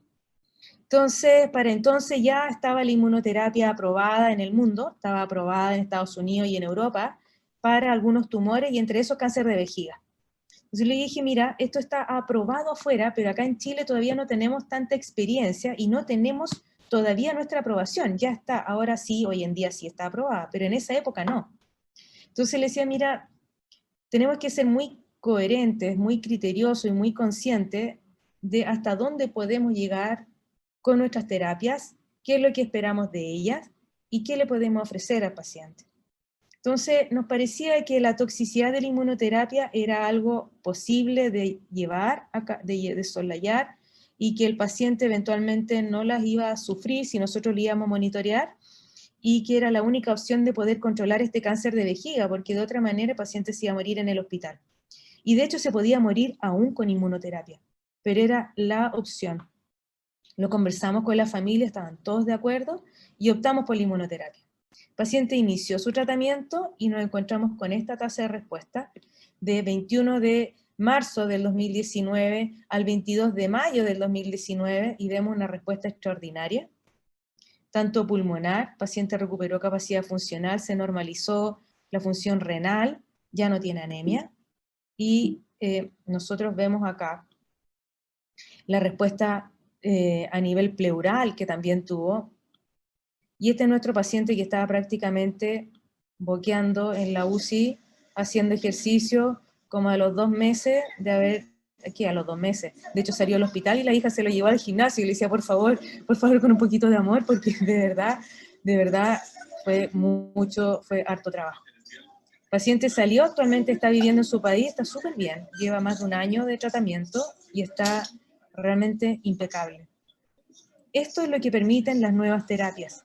Esto es lo que permite proyectarse con pacientes independientes de su edad, de sus comorbilidades, que obviamente nunca hay que dejarlas de lado. Pero es algo que nosotros jamás nos habríamos imaginado tener hoy en día. Así que, desde el punto de vista oncológico, yo creo que para ser oncólogo se requieren varias herramientas. Y por eso lo veo como un desafío. El oncólogo es un médico que está en permanente cambio y adaptación. Tenemos que tener esa habilidad y esa capacidad de adaptarnos. Así ustedes vieron cómo evolucionó la quimioterapia, así pasamos a los anticuerpos monoclonales, a las terapias target, y hoy en día tenemos inmunoterapia. Y nuestros pacientes que antiguamente nos decíamos, no, sabe que no hay nada más que hacer, váyase poco menos que a morir a la casa, tenemos muchas herramientas para darles.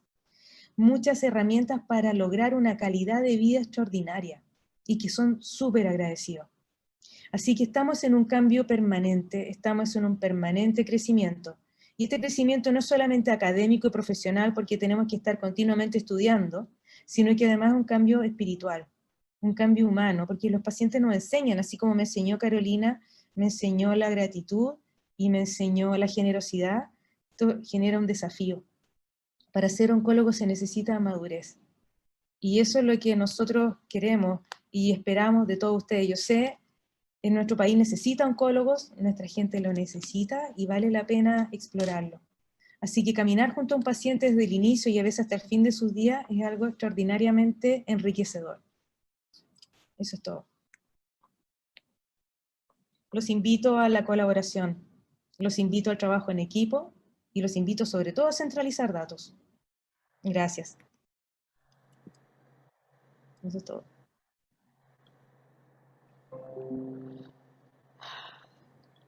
Muchas gracias, doctora Ibáñez, por esta presentación que además ha sido emotiva y motivante.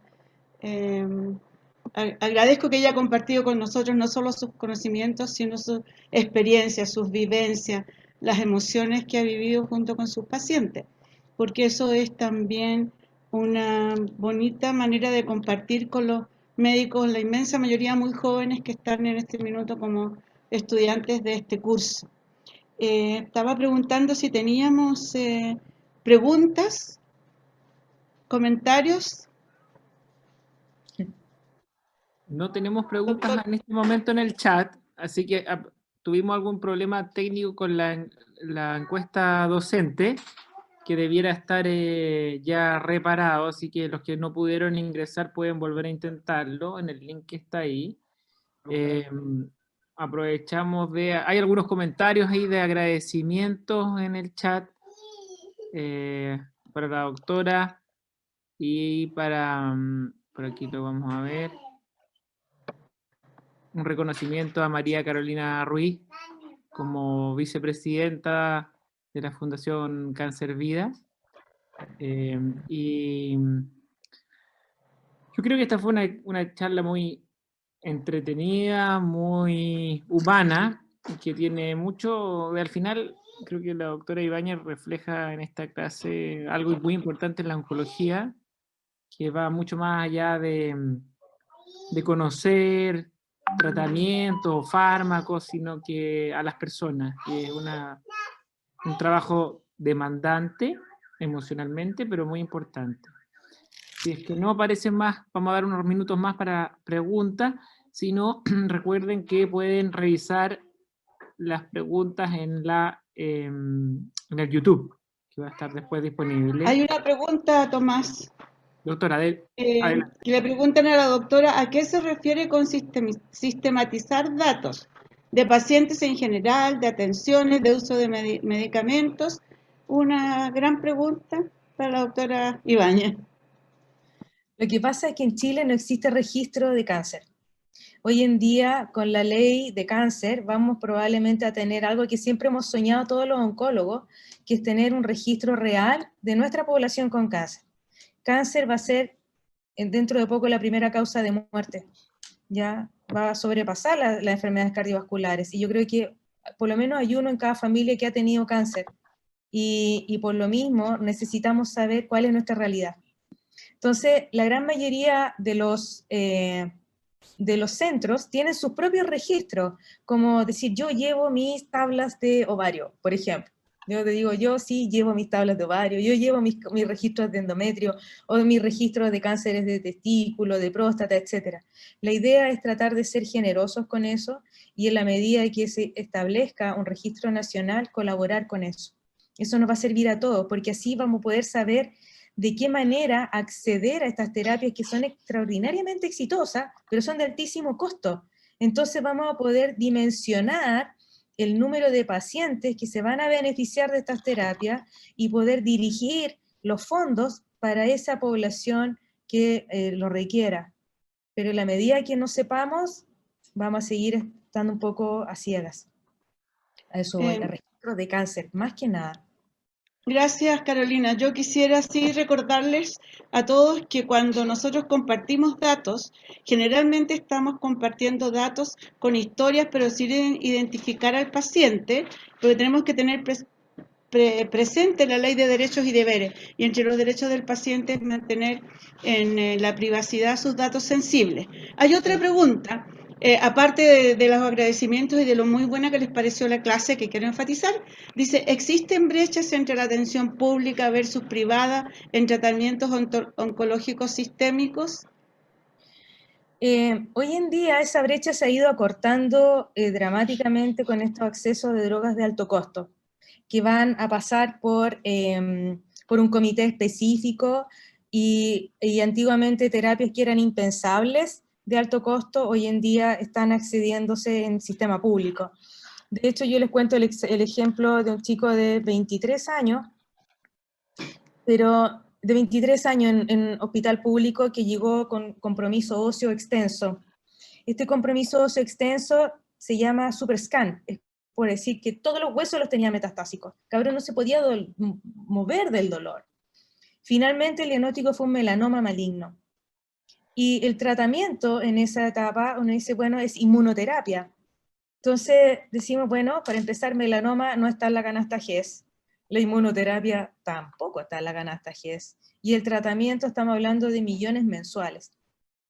Pero el doctor que lo vio, en hospital público, fue súper clever y empezó a mover todo esto, y en poco tiempo, te estoy hablando de 1 o 2 semanas, pudo acceder a inmunoterapia para este paciente. El paciente partió su tratamiento y actualmente está en su casa con su familia. Pero va a depender de caso a caso y va a depender del criterio que se usa para estos tratamientos en las drogas de alto costo. Y sobre todo va a depender del oncólogo y el equipo médico que lo va a evaluar y va a luchar por sus terapias. A todo esto, y haciendo énfasis en eso, doctora, los pacientes que yo les mostré acá con cara y todo, es porque ellos me pidieron eso. De hecho, el caballero este de cáncer de vejiga me decía, por favor, publíquelo, porque él tampoco pensaba que iba a estar en esas condiciones a los 2 meses después. Y mi paciente que está caminando me decía, por favor, muéstrelo, para que no dejen y no tiren la toalla, para que no piensen. Me decía, porque yo a todos les preguntaba si volver a caminar, y usted siempre me dijo que sí. Y como usted me decía que sí, yo nunca lo dudé. Entonces, porque si él hubiese empezado, no, es que el traumatólogo me dijo esto, es que el reumatólogo me dijo esto otro, probablemente nunca iba a salir de la silla de ruedas. Entonces son 3 casos que me permiten mostrar las caras y me permite mostrar exámenes físicos de cómo se ven. Así que yo estoy súper de acuerdo en que hay que proteger la identidad de los pacientes a la hora de mostrar exámenes y cosas y también videos. Sí, y yo quiero resaltar que eso también se mantiene, la privacidad y la identidad del paciente, en el Registro Nacional de Cáncer. Y recordarle a todos los profesionales de la salud que desde la ley del cáncer, el cáncer es una enfermedad de notificación obligatoria, al igual que son las enfermedades infecciosas transmisibles, de acuerdo al Código Sanitario. Y hay que guardar todas hay que seguir todos los procedimientos para notificar.